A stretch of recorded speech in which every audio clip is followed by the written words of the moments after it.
اس وقت باجوڑ سے ہمارے نمائندے نواب شیر ہمیں جوائن کر چکے ہیں، ان سے بات کرتے ہیں اور جانتے ہیں کہ کل وہاں پر کیا صورتحال پیش آئی اور ابھی تحقیقات کہاں تک پہنچی ہیں۔ نواب شیر بتائیے گا زخمی کتنے اسپتال میں موجود ہیں اور یہ بھی ہمیں آگاہ کیجیے گا تحقیقات نے ابھی کیا رخ اختیار کیا ہے۔ اور میں ناظرین کے ساتھ متعارف کروا دوں، اس وقت بریگیڈیئر ریٹائرڈ احمد سعید منہاس صاحب جو کہ دفاعی تجزیہ کار ہیں وہ بھی ہمیں جوائن کر چکے ہیں۔ احمد سعید صاحب بہت شکریہ آپ کے وقت کا۔ پہلے میں نواب آپ کی طرف آؤں گی، مجھے بتائیے گا تحقیقات میں کیا معلوم ہو سکا اب تک؟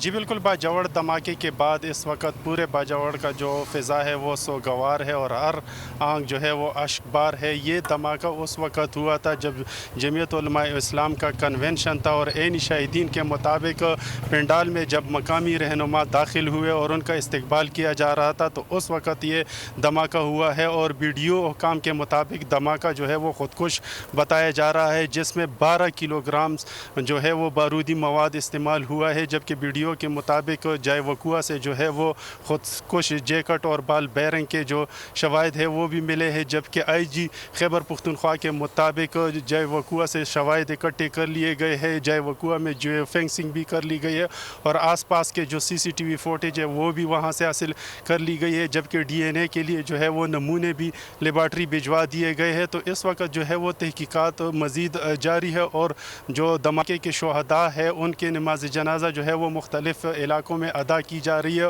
اور ہر آنکھ اور ہر بندہ جو ہے وہ اس پر غمزدہ ہے۔ ابھی بھی میں اس علیزئی کے علاقے میں موجود ہوں جہاں پر اب سے کچھ تھوڑی دیر پہلے جو دھماکے کے ایک شہید ہے ان کا نماز جنازہ ادا کر دیا گیا ہے۔ میرے ساتھ اس وقت علاقے مکین موجود ہے، ان سے بات کر کافی افسوسناک واقعہ تھا، ابھی بھی نماز جنازہ ایک شہید کا ادا کیا، کیا کہیں؟ جی بالکل، کل جو دھماکہ ہوا بہت افسوسناک تھا۔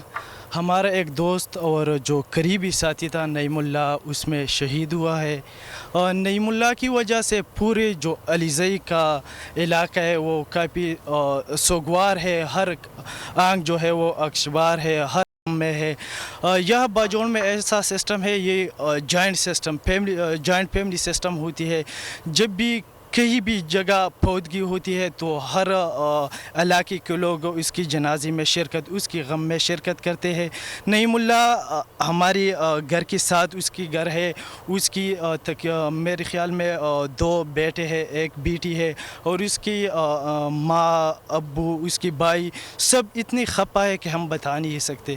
میں اس کا قریبی دوست ہو، بچپن ہے اس کے ساتھ سپارہ پڑھتا تھا، میں اتنا خفا ہوں کہ میں بات بھی نہیں کر سکتا، میرے گلے سے آواز بھی نہیں نکل سکتی، لیکن نواب نے بہت کیا کہ ہمارے ساتھ بات کرے۔ یا اگر ہم یہ پیچھے آپ کیمرہ مین دکھا سکیں، یہ پیچھے نعیم اللہ کا گھر ہے، یہاں اتنا ماتم ہے، پورا علاقہ بہت خفا ہے، غم میں مبتلا ہے، علاقہ سوگوار ہے اور سب لوگ یہی کہتے ہیں کہ دھماکے کی جو ہے وہ صاف اور شفاف انکوائری کی جائے تاکہ جو اصل حقائق ہے وہ سامنے لا سکے۔ جیسا کہ آپ لوگ دیکھ رہے ہیں کہ باجوڑ کے مکین جو ہے وہ دھماکے کی شفاف انکوائری کا مطالبہ بھی کر رہے ہیں۔ اور نواب شیر بہت شکریہ، آپ نے ہمیں یہاں کے مکینوں کا جو جذبات ہیں اس وقت ان سے ہمیں آگاہ کیا۔ میں چاہوں گی احمد سعید منہاس صاحب آپ کی طرف آؤں۔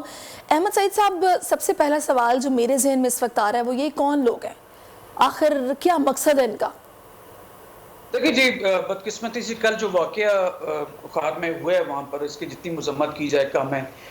اس کے جو عوامل ہیں یا اس کے ذمہ دار کون لوگ ہیں، تو میں سمجھتا ہوں کہ ایک جس میں کہ اسلامک اسٹیٹ خراسان پروونس، آپ کے تحریک طالبان پاکستان اور بی ایل اے، یہ 3 ایسی ٹیررسٹ آرگنائزیشنز ہیں جو پاکستان کے اس وقت جتنے ٹیررسٹ اٹیک ہو رہے ہیں اس کے ذمہ دار ہیں۔ لیکن اگر کل کے بھی اٹیک کو دیکھا جائے تو اس کی ذمہ داری جو ہے ٹی ٹی پی نے قبول نہیں کیا اور ذبیح اللہ مجاہد جو تحریک طالبان افغانستان کے ترجمان ہیں انہوں نے بھی اس کی جو ہے ڈینائل کی ہے اور اس کی کافی مذمت کی ہے۔ لیکن اگر ذوب کے اٹیک میں دیکھا جائے یا پچھلے دنوں جو مسجد کے اوپر اٹیک ہوا تھا اس میں جہاد پاکستان آرگنائزیشن کے نام سے ایک کور نیم لیتے ہوئے تحریک طالبان پاکستان جو ہے وہ انہوں نے یہ کارروائی کی تھی۔ اب وہ تحریک طالبان پاکستان کیوں اس کی ڈائریکٹ ذمہ داری نہیں لے رہے؟